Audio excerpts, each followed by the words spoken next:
In the wild, remote Highlands of Scotland, mysterious carvings lie scattered across the rocks.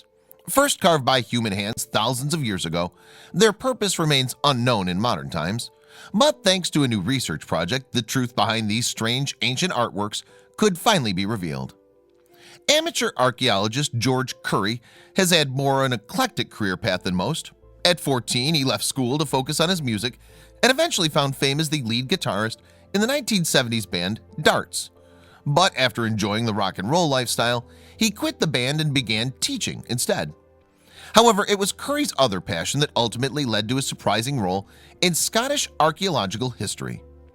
After retiring from the music business, he had plenty of opportunities to indulge his love of hill walking, heading out from his home in Dundee, Scotland, and enjoying long strolls through the surrounding countryside. Then, sometime in 2001, Curry made a startling discovery. On one of his hikes, he stumbled across a strange pattern carved into the rock. And even though it was located just 6 feet away from a known archaeological site, Curry realized that his find had not been recognized in any official capacity. "I suddenly realized that all these things hadn't been recorded and hadn't been discovered," Curry told The Guardian in 2016.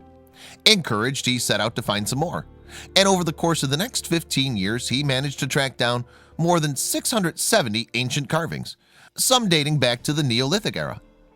Although the carvings located by Curry vary in shape and size, most of them follow a common pattern.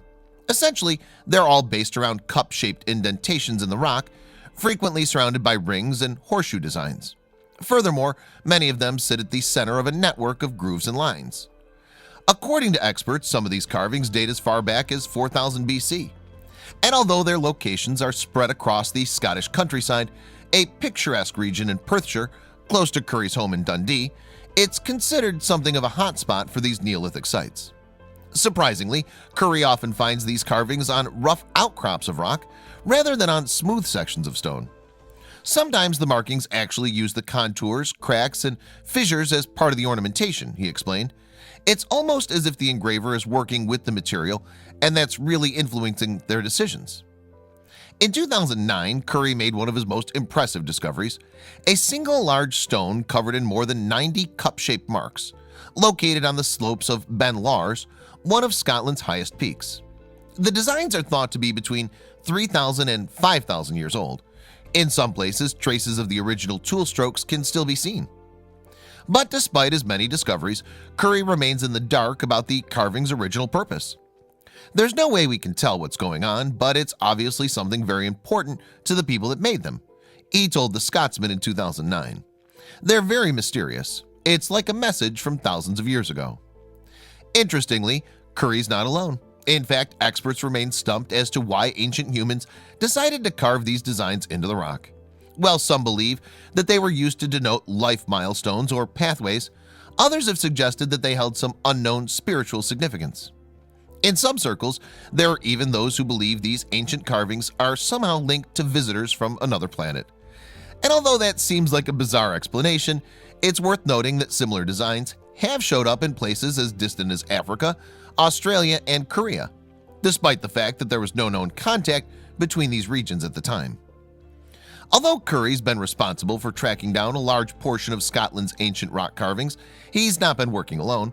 In fact, the intricate cup and ring designs at Achnabrek and Kilmartin Glen, Argyll, were first discovered as far back as 1864, although it took another century before they were properly surveyed. According to the experts, the site at Achnabrek is one of the most extensive examples of this type of carving in the whole of Great Britain. Moreover, some of the ring designs span as much as 3 feet across. Amazingly, it's thought that this site could be even more than 5,000 years old.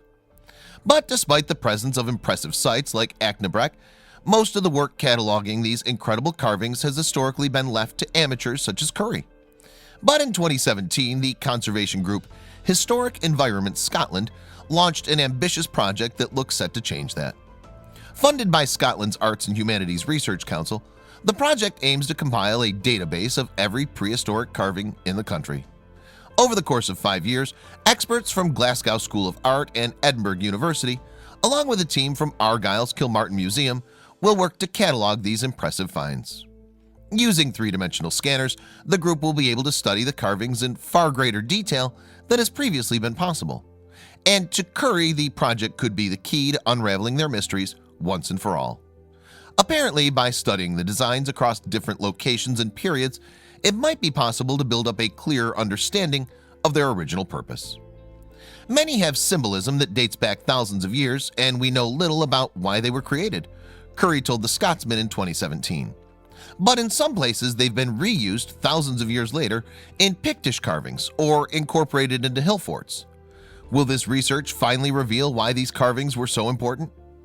With the study due for completion in 2021, any revelations about Scotland's ancient carvings are likely still a few years off. But in the meantime, Curry continues to comb the countryside for relics from another age. Apparently, he prefers to search for carvings during the winter months when the shadows make it easier to spot their divots and grooves. And despite having hundreds of previous successes, Curry claims that he's not lost the thrill of the chase. There's that element of discovery. The first time anyone has seen this for X thousand years, he enthused in an interview with The Guardian in 2017. And now, thanks to Historic Environment Scotland, these ancient carvings will finally be given the attention that they deserve.